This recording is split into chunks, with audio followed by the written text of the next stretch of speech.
Graça e paz, igreja. Uma boa noite a todos que estão em casa. Graça e paz à igreja nas casas.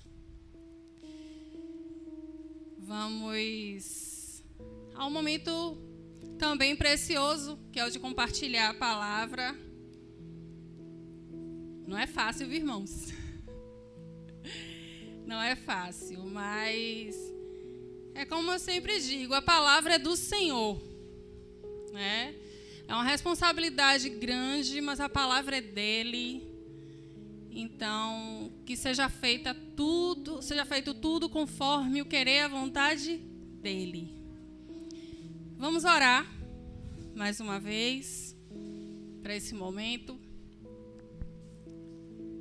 Deus amado, querido, glorioso, majestoso Senhor. Pai, Senhor das nossas vidas. Em nome de Jesus, obrigada, meu Deus, porque até aqui o Senhor tem nos ajudado, nos sustentado. O Senhor tem nos conduzido, tem nos amparado, tem nos livrado.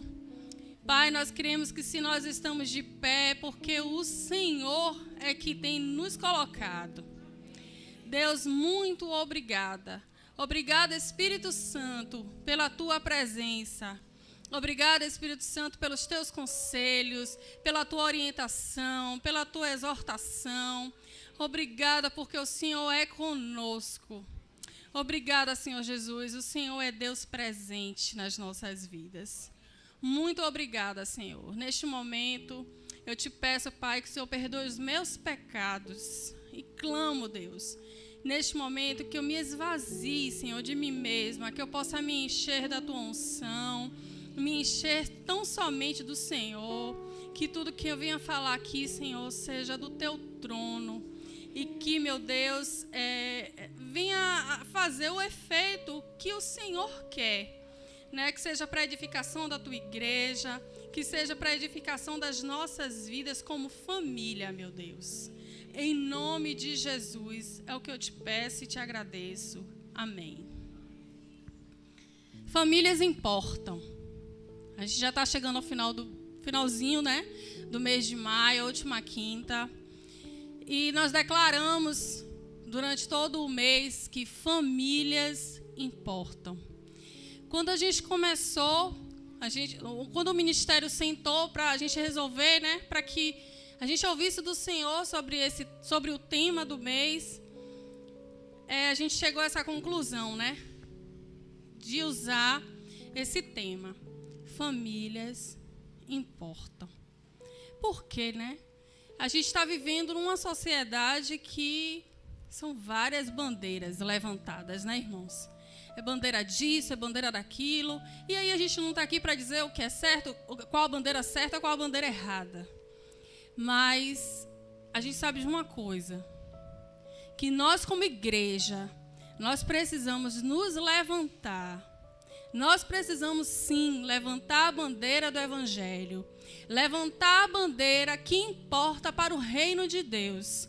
E essa bandeira aqui, famílias importam, é do Senhor Jesus. É do reino de Deus. Família vem do Senhor. Quem criou, quem constituiu foi Deus. E nós precisamos levantar essa bandeira em prol das nossas famílias, em prol das famílias. A gente precisa ser firme, a gente precisa ser constante nos princípios e nos valores de Deus para as nossas casas, para as nossas famílias. A gente não pode negociar, a gente não pode abrir mão, a gente precisa ser vigilante, a gente precisa lutar e guerrear, sim, pelas nossas famílias. Eu lembro de uma pregação do missionário Ednei aqui, em que ele disse que a partir do momento que nós aceitamos a Jesus, a partir do momento que nós somos alistados para esse exército, nós já estamos numa guerra.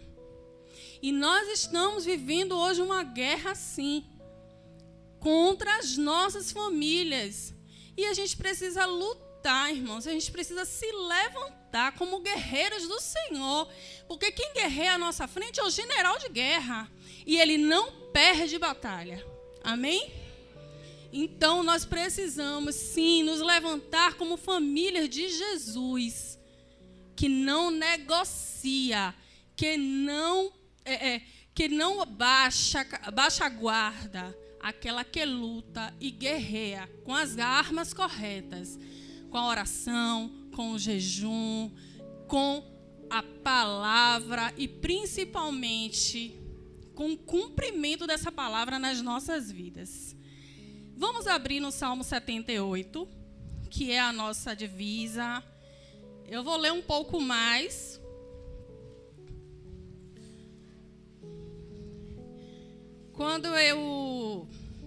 Primeira vez que eu li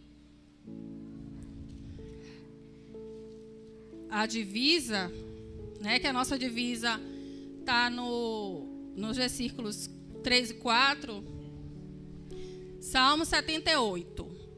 Vamos ler a partir do 1º ao 7º versículo.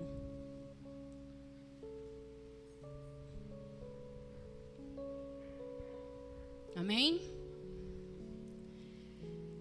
A palavra diz assim: escutai a minha lei, povo meu. Inclinai os ouvidos às palavras da minha boca. Abrirei a boca numa parábola. Proporei enigmas da antiguidade, os quais temos ouvido e sabido, e nossos pais nos têm contado. Não os encobriremos aos seus filhos, mostrando à geração futura os louvores do Senhor, assim como a sua força e as maravilhas que fez.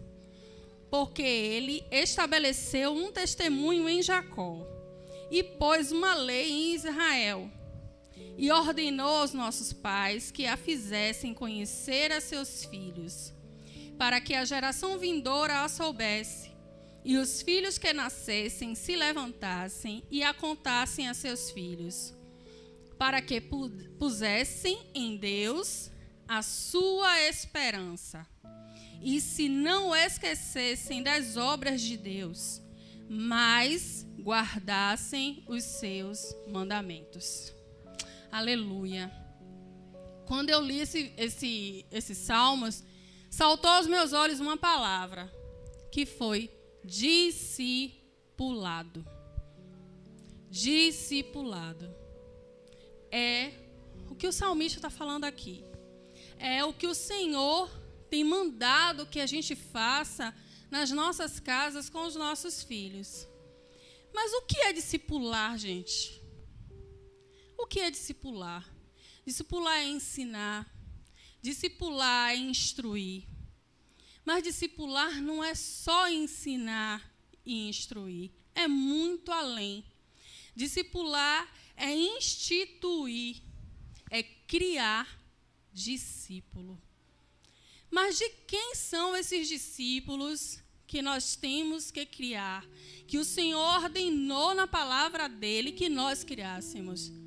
Porque assim, automaticamente, quando a gente caminha com alguém, a gente fica muito parecido, né? Se a gente caminha com Jesus, a gente fica parecido com Jesus. Mas no nosso contexto, né, no nosso dia a dia, geralmente acontece muito com casal. Casal que fica muito junto, um fica parecido com o outro, né? Tem umas pessoas que até dizem, parece que são irmãos, porque um vai pegando o jeito do outro. Nesse caso aqui, Deus está mandando que a gente discipule os nossos filhos. E aí é uma grande responsabilidade da nossa parte como pais. Nós precisamos fazer dos nossos filhos discípulos de Jesus. Através do quê? Né? Através de quem? Vamos ver em Deuteronômio 11. É uma passagem que a gente conhece bastante. Deuteronômio 11, do 19 ao 21. Diz assim. Eu vou lendo, viu, gente? Para a gente ganhar tempo. ensinai aos vossos filhos, aqui está falando da palavra, e ensinai aos vossos filhos, falando delas assentado em tua casa, andando pelo caminho, deitando-te e levantando-te. E escreve-as nos umbrais de tua casa e nas tuas portas, para que se multipliquem os vossos dias e os dias de vossos filhos na terra que o Senhor jurou a vossos pais dar-lhes, como os dias dos céus sobre a terra. É ensinar, falando, assentado, andando, deitando, levantando, é a todo tempo. Provérbios 22:6 fala, né? Que ensinai o menino no caminho. Algo que o pastor ensinou aqui pra gente. Não é o caminho, é no caminho. É junto com o menino. Junto. Então, o discipulado, ele é a todo tempo. O ensino, o discipulado é a todo tempo. O discipulado é junto. É junto. O discipulado é com a vida. O exemplo, ele fala muito mais do que palavras. E aí, voltando para o Salmo 78, voltando aqui para o Salmo 78, ele fala, no 78:3, ele fala assim: os quais temos ouvido e sabido, e nossos pais nos têm contado. E aí, o que nós temos falado? O que é que nossos filhos têm ouvido de nós? Porque é muito fácil, irmão, ser crente aqui na igreja. É muito fácil.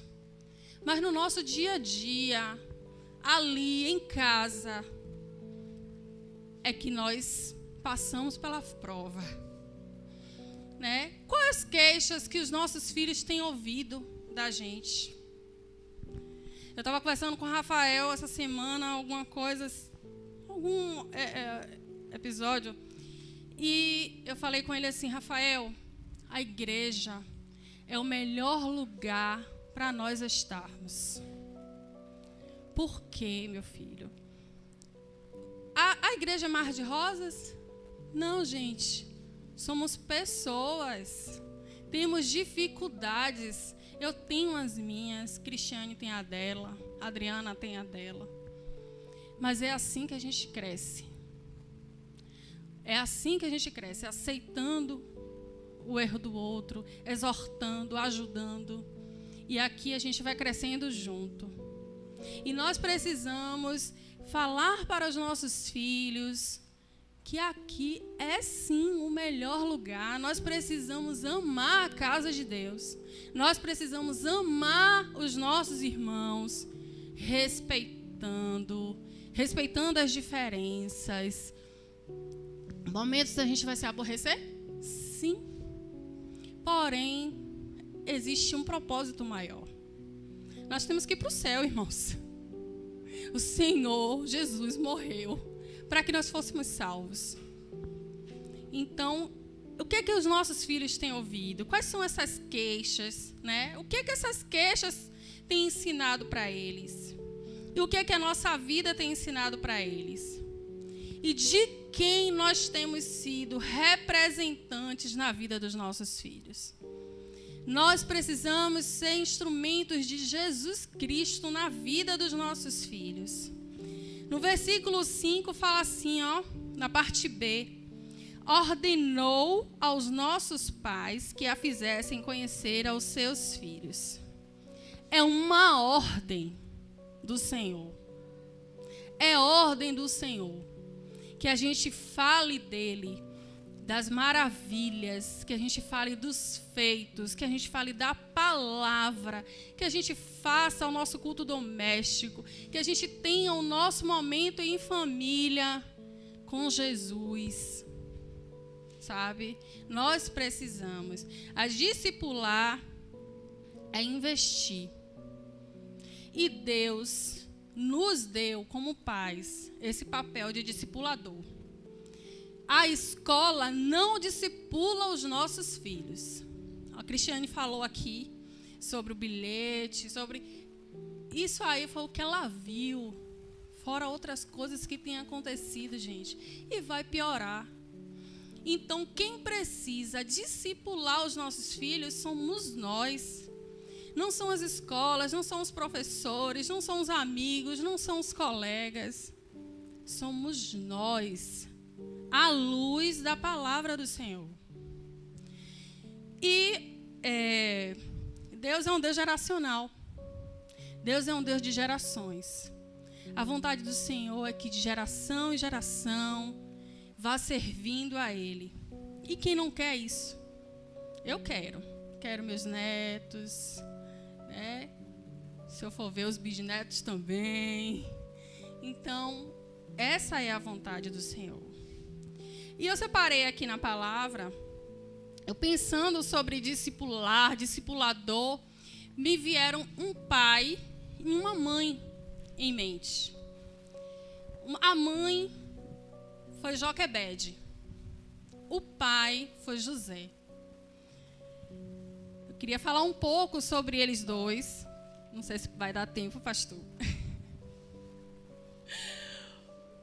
Até meia-noite, né? Vamos abrir aqui em Êxodo 1. Falar um pouco sobre Joquebede. Joquebede foi uma grande discipuladora.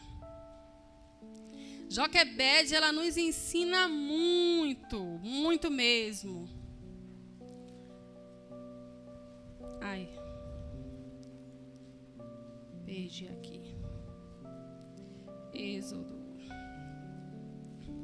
Tá em Levítico. Êxodo 1.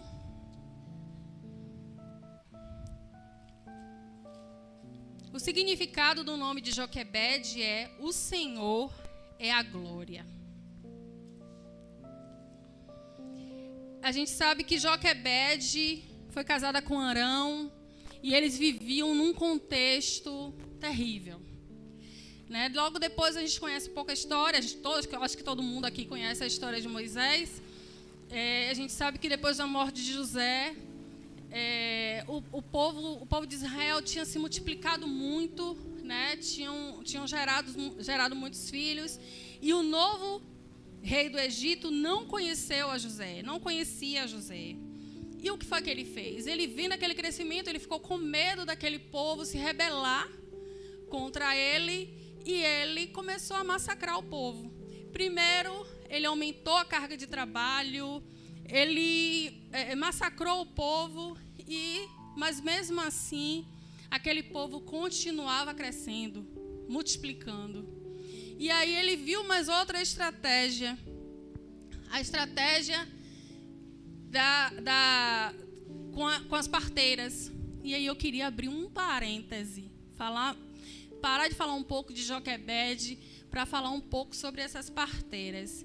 Ele mandou que as parteiras, quando as hebreias fossem ter seus filhos, quando fosse filha, deixasse viva, e quando fosse filho, que matasse. E aí a palavra diz aqui, Êxodo 1, versículo 17. As parteiras, porém, temeram a Deus e não fizeram como o rei do Egito lhes dissera. Antes conservavam os meninos com vida. E é o que Deus faz para as parteiras, faz com as parteiras, no versículo 20. Portanto, Deus fez bem às parteiras, e o povo se aumentou e se fortaleceu muito. E o 21.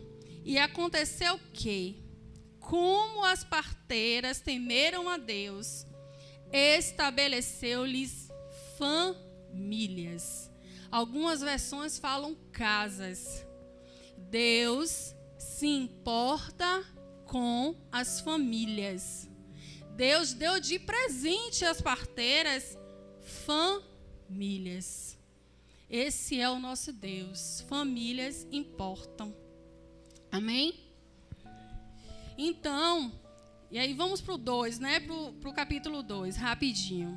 esse contexto que Joquebede e Arão viviam era um contexto de morte.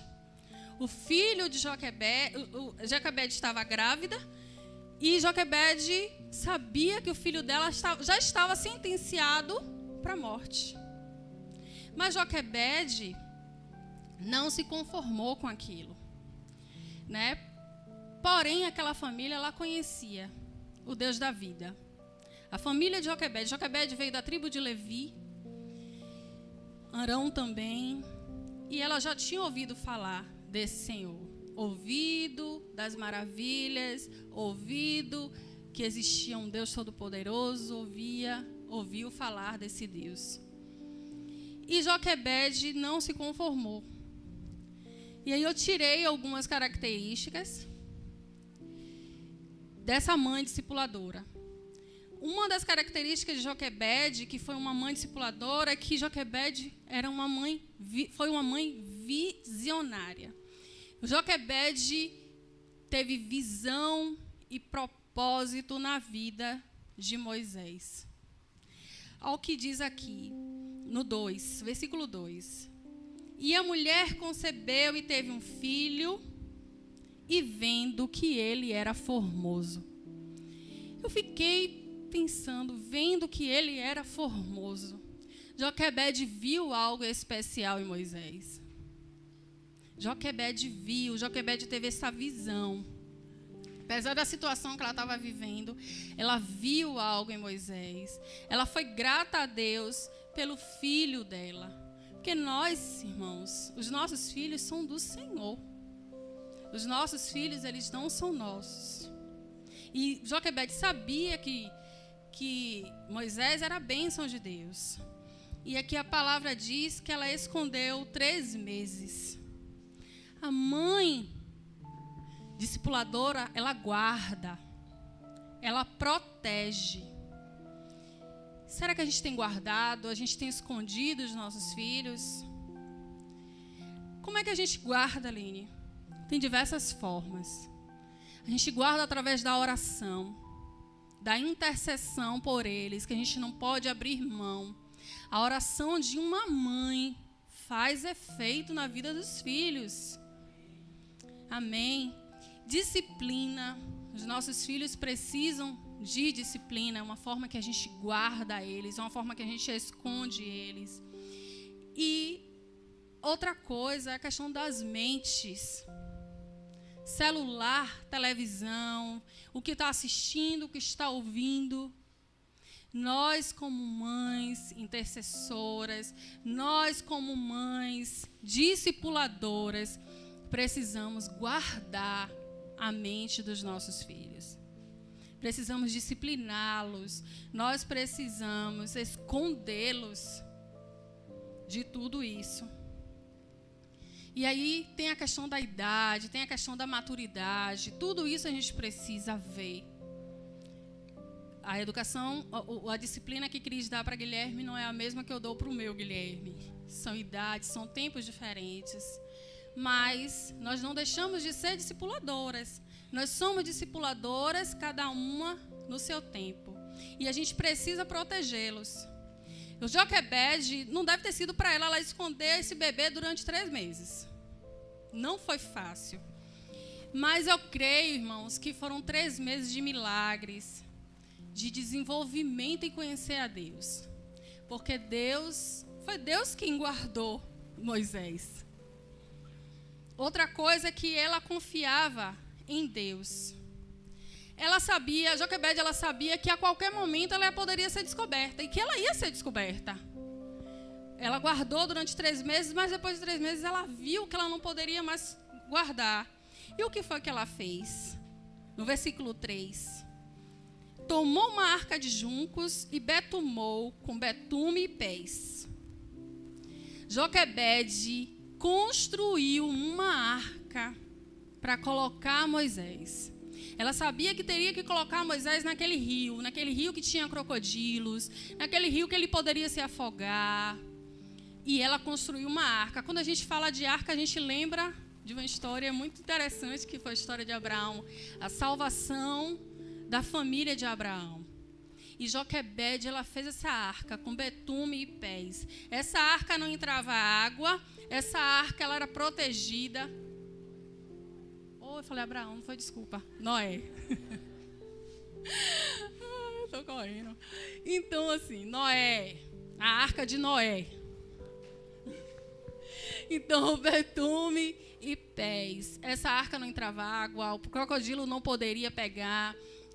E a frieza também, ele estava ali aquecidinho. Essa arca, gente, o que representa essa arca para nós? São os princípios, são os valores da palavra que a gente precisa estar incutindo na vida dos nossos filhos. Porque vai chegar o dia que eles vão ter que ir para o rio. Vão ter que ir. E no rio tem crocodilo. O rio quer afogar. O rio quer matar. Mas se eles estiverem protegidos pela arca, eles vão estar ali. A água não vai afogar. A dificuldade vai chegar, porque no mundo existem as dificuldades. Mas a gente precisa incutir esses valores, a gente precisa deitar, levantar, acordar, dormir, falando e doutrinando e mostrando e discipulando os nossos filhos. Nós precisamos criar essa arca. Joquebede ficou 3 meses construindo essa arca, até que chegou o momento em que ela colocou a arca no rio. Mas ela não colocou em qualquer lugar, nem em qualquer horário. Joquebede colocou na borda do rio. Joquebede colocou num horário específico. E esse local e esse horário, a filha de Faraó saía para tomar banho com as suas criadas. E a filha de Joquebede foi junto. Joquebede era discipuladora. E Miriam, que era a filha dela, né, já sabia o que fazer. Miriam era estratégica como uma mãe. Miriam ficou ali escondidinha. E a filha de Faraó, a criada da filha de Faraó, quando viu, pegou a arca, trouxe para ela. E o Senhor encheu o coração da filha de Faraó de compaixão por aquela criança. Era projeto de Deus. E aí, o que é que aconteceu? Miriam perguntou, quer que eu chame uma hebreia para que amamente, para que cuide? Ela, quero. Pode chamar. Quando ela foi, chamou a própria mãe. A mãe de Moisés. Então, a mãe discipuladora é uma mãe estratégica. É uma mãe que confia em Deus. E Deus agiu de forma sobrenatural sobre a vida de Joquebede. Deus, ele cuidou da vida emocional dessa mãe. Olha o que Deus fez. Deixou Joquebede cuidar, amamentar de Moisés durante esses 3 meses. Cuidou da área sentimental dela, porque trouxe o filho dela de volta para que ela continuasse cuidando. Cuidou da área financeira. Porque a filha de Moisés disse, eu te pago um salário para que você cuide do menino. E Joquebede ganhou um salário para cuidar do próprio filho. O Senhor sabia da necessidade de Joquebede. E Joquebede cuidou da educação religiosa de Moisés. Quando Moisés ficou grande, que foi de fato para o palácio, Moisés já sabia quem ele era. A mãe discipuladora, ela firma a identidade do seu filho. Nós precisamos dizer para os nossos filhos que eles são filhos de Deus. Amém? Os nossos filhos são filhos de Deus. Os nossos filhos, antes de serem nossos, são do Senhor. A gente precisa acreditar isso no nosso coração. Sabe por quê, irmãos? A gente não faz osso, a gente não faz carne, a gente não faz órgão, a gente não faz pele, a gente não faz nada disso. Quem faz isso é Deus. O salmista disse que de modo terrível, de modo assombroso, de modo maravilhoso, ele foi feito, ele foi formado no ventre. O homem e a mulher têm a participação, mas o Senhor é quem forma, o Senhor é quem faz. Antes da gente conhecer, o Senhor já conhecia. E por isso que nós precisamos criar, a gente precisa discipular para o Senhor. E tem José, que não vai dar tempo. Joquebede foi a mãe, teve o privilégio de ser a mãe do libertador do povo do Egito. José teve o privilégio de ser o pai do salvador do mundo. Guilherme e Rafael têm propósito nas mãos do Senhor. Guilherme também tem, Tito tem, Milena, cada um tem. Existem propósitos, existem promessas de Deus na vida dos nossos. Nós precisamos ser cooperadores para isso. Eu tenho pedido a Deus, Senhor, me ajuda, me dá visão, sabe, me ajuda, para que eu coopere para a sua obra, para que eu coopere na vida dos meus filhos, para que eles glorifiquem o teu nome, porque foi para isso que eles foram criados. Amém? Que o Senhor nos abençoe. O pai discipulador José vai ficar para outro dia. E que Deus nos abençoe, que a gente se levante como igreja que ama a família, igreja que é uma família, e que sejamos pais discipuladores, para a glória de Jesus. Amém.